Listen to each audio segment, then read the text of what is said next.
Hello, how's it going, guys? Nathan here from Robot Masters. We got a brand new vacuum, the Honiture Q6. Hold on 1 second, we gotta see how the unwrapping is.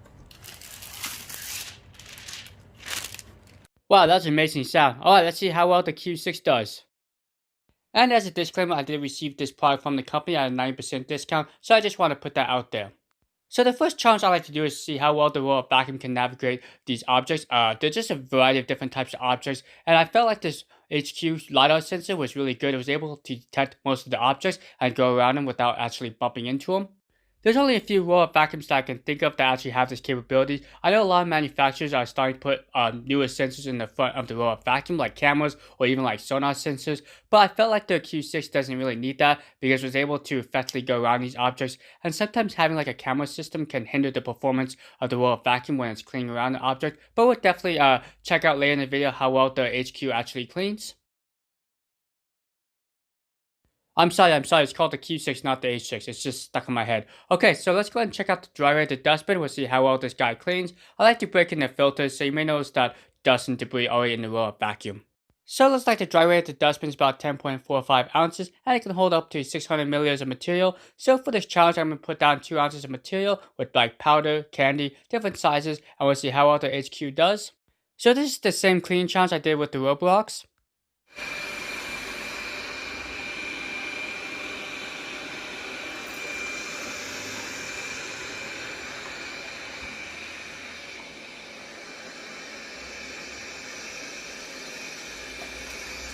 I set the Q6 to 1 twice, also it's on its max power section. There's 3 levels.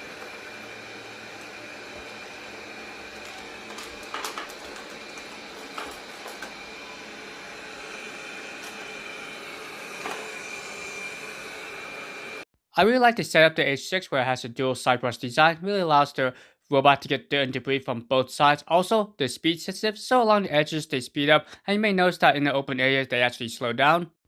So once the robot's done with its perimeter sweep, we do a back and forth cleaning pattern. So the next challenge I have is this style of chair. This is like a wired design. Why I choose this design is because it makes it really hard for the robot vacuum to see with its laser system. Also, with its infrared sensors, it doesn't really pick it up. So we'll see how aggressive the robot vacuum is. And it looks like the robot vacuum really didn't move the chair around too much. Also was able to get underneath the chair. So it did a really good job with this challenge. This is something that a lot of robot vacuums do struggle with. Okay, so let's challenge is the bathroom rug test. So we see how well the performance is. Now on the Q6 has 2700 pascals. This is on par with most high-end roll-up vacuums. Also, this guy has carpet boost. So what that means is if you have hardwood floors and you're on a lower suction, it will just stay with that lower suction. And then once it detects carpet, it will actually boost up its suction. Now if you're on its max power mode, it won't boost up its suction since it's already at its max power. So you're probably wondering, why don't I just keep on its max power mode the whole time? Well, on hardwood floors, I felt like you don't need it. Also can extend the runtime of the robot vacuum if it's not always on its max power mode. Well, if you like these types of videos, please give me a big old thumbs up. It really does help out me and also the video. Also, if you're new to my channel, welcome. My name is Nathan. This is Roll Masters. We do a lot of head-to-head challenges. We do reviews, unboxings, and I try to do different types of styles just to keep it interesting. Also, I do extreme challenges, teardowns, all the crazy stuff. Alright, let's keep on going with the Q6. So I always tell people, if you don't like the results of the first time, you can always have these guys run a second time or even a third time just to kind of pick up the areas that it missed. And with the Q6, it actually does a crisscross pattern, so it kind of gets the dirt and debris from both angles. Okay, so it looks like the Q6 is almost done. So the vacuum will announce that it's done and we'll go back to its docking station. You do have the option to actually set up the self-emptying to do it on each clean run, or you can extend it to every 2 or 3 depending on how dirty your house is. Okay, let's go ahead and see how much dirt and debris the vacuum picked up. So just from the looks of it, looks like the Q6 did a good job picking up the variety of debris. I do appreciate the extract bar design, did a really good job picking up the large debris, and also the powder didn't get hung up or anything, didn't get clogged or anything, so very good job on that. But the scale doesn't lie, so it looks like we're at 12.12 ounces, so that makes it an 84% score, not too bad. Okay, so the setup process is pretty simple. I do recommend putting the docking station in an open area, probably about 2 or 3 feet of space, so the whole vacuum has some area to maneuver around. Also, once you got plugged in, just grab your vacuum. Keep in mind that this docking station does support the 100 to 240 volts, so you can work this overseas. Now hold down the power button for about 3 seconds, and the robot vacuum should boot up, and you can go ahead and place the robot on its docking station. Alright, let's keep on going.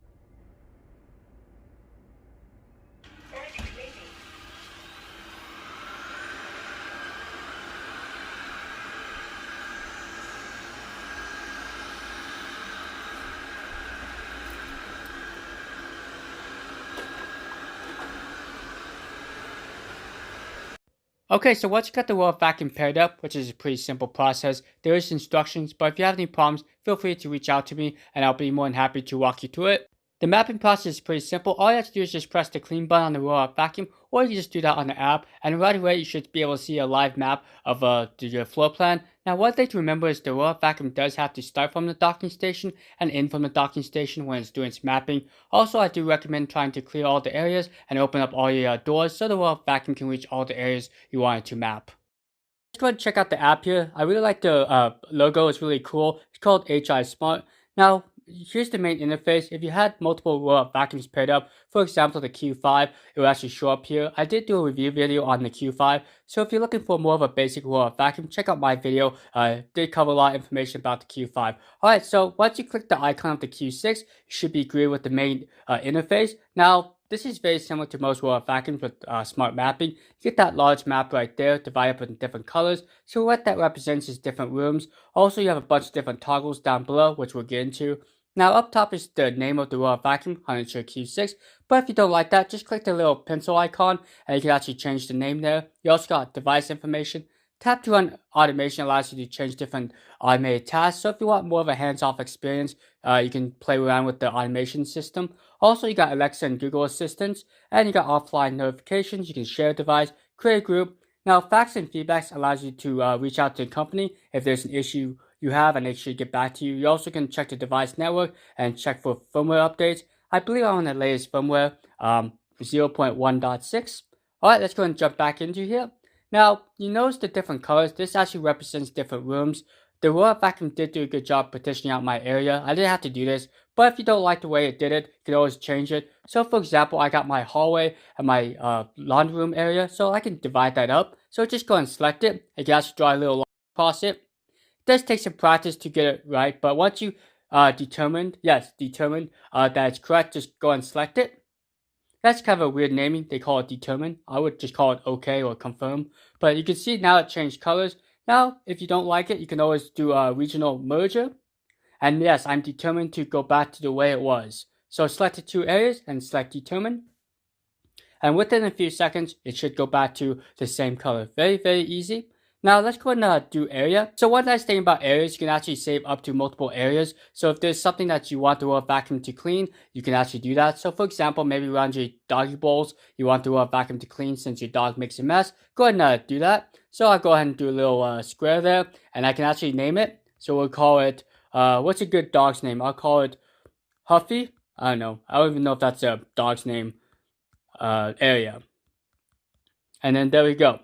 Now Huffy, the robot vacuum can clean up Huffy's area and you won't be mad at him. Alright, so you can also do the no drag zone, which basically is a keep out zone, and you can do the same thing. And yes, you can make rectangles, squares, whatever you like, and just play around with that as well. Okay, so let's go and jump back into here. Now you also have clean point to clean. Nice feature about that is if you put a little pin down on your map, the robot vacuum will automatically go there, clean like a 3x3 foot area, and then go back to his docking station. Really, really handy feature if you got like a spot clean. And you also have zone cleaning. Yes, you can create your own zones, and it looks like the app actually saved the zone I did previously, so it's very, very nice. And you also have select rooms. So yes, I just select certain rooms to clean, and then robot vacuum will clean those areas. And auto basically means it cleans the entire area of my floor plan. Okay, so down below is some information. 5 meters squared is basically what this area is right here. You also took about 7 minutes, and we're at 99% power left. That's basically how much power is in the robot vacuum currently. Okay, so down below we got the start, and we can change the suction modes. We got quiet, standard, and max. I felt that the robot vacuum isn't too quiet, but it's not too loud, so it's probably on par with robot vacuums that have 2700 pascals. Okay, let's go ahead and go into timing, which is basically the scheduling app. I do like the fact that you can change the time. You can also repeat it. So you can do Monday to Saturday, whatever you like. You just select the days. Pretty easy. But here's something that's interesting. What is all this? Is this Japanese, Chinese? I have no clue what this means. Maybe I should get a translator and I can tell you exactly what that meant. You also have cleaning position, which allows you to select certain rooms to clean. So that's something that very few robot vacuums have. So I like that the Q6 does have that option. Alright, let's go back here. Next, we have manual mode. Yes, you got a little remote control, and down below, it allows you to do auto clean, you can recharge, and you can clean out at current point. So very, very cool. I like this manual mode. Still like an RC car, or give it to your kids, they can have fun with it. Alright, find me, basically do a vacuum announce where it's at. Remap allows you to clear the map if you found that the map isn't really good. Hopefully down the road they'll actually support multiple maps, but for now you only get one map.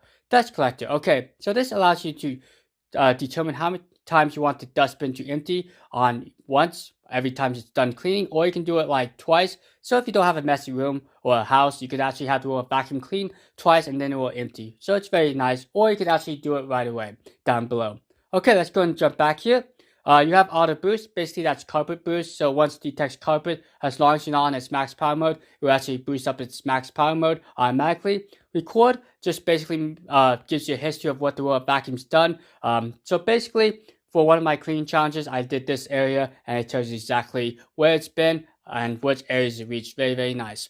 Okay, so you also have voice and language. So here are the languages, and you can change the volume. Also, you have silence mode. So yes, you can tell the vacuum not to turn on its lights and announce anything, and it's like a do not disturb mode. And you have maintenance. So yes, here's the consumables. You got main brush, edge brush, and filters remaining. So I do recommend replacing these once these things are out, because it helps with the life of the vacuum. Alright, so lastly is more information. Just basically tells you about the Wi-Fi information and the stats of the vacuum. Cool. So that was just a quick look at the Honiture Q6 app interface. Very, very nice. I liked a lot of the features that they provide.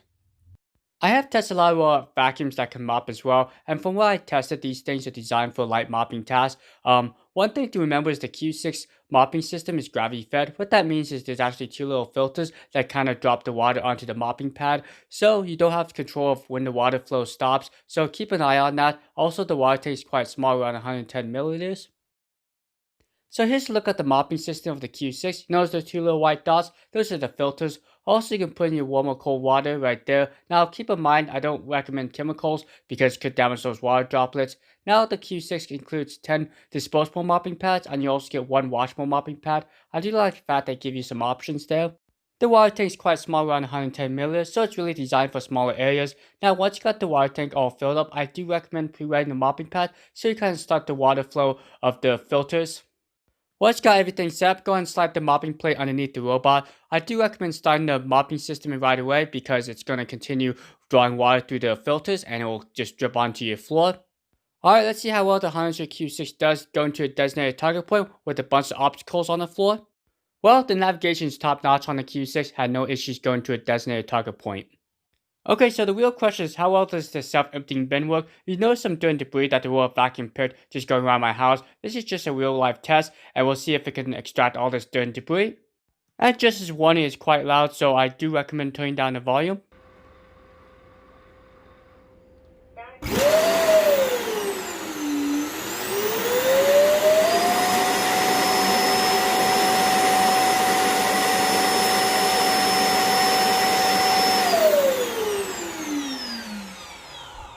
Just from having the robot vacuum go around my house and pick up this type of dirt and debris from just normal day-to-day operations, it did a pretty good job extracting all the dirt and debris, just left a few. Now, unfortunately, the Q6 self-emptying bin does struggle with a lot of dirt and debris. It's not as powerful as like the competitors like the iRobot or the Shark. You can see that there's still a lot of dirt and debris left in the dustbin. Alright, let's go ahead and wrap up this video. I'll give you my pros and cons of the Honiture Q6. So I really felt like the robot vacuum itself is a good cleaner. The dual side brush system is really good. Didn't scatter the debris around. The extractable and strong suction did a good job picking up a wide range of debris from powder to larger bits of candy. So the biggest downside is probably the self-emptying bin. It's not very powerful and it's really designed for like maintenance tasks, maybe for the light dust and debris. But for larger chunks, it really did struggle trying to clear out the dustbin. So another pro is the Q6 navigation is pretty good. It's probably on par with the Roblox. Now on the flip side is there's no multi-map saving. You can only save one map at a time. Hopefully Honiture can update the software to allow multi-maps. Well, that basically sums up the Honiture Q6. So if you have any questions, feel free to comment down below. I'll be more than happy to answer your questions. Also, I do recommend trying out the Royal Vacuum in your own home because there's so many variables. Even the world's best Royal Vacuum may not be ideal for you. Alright, be safe out there, and I'll see you guys next time. Adios!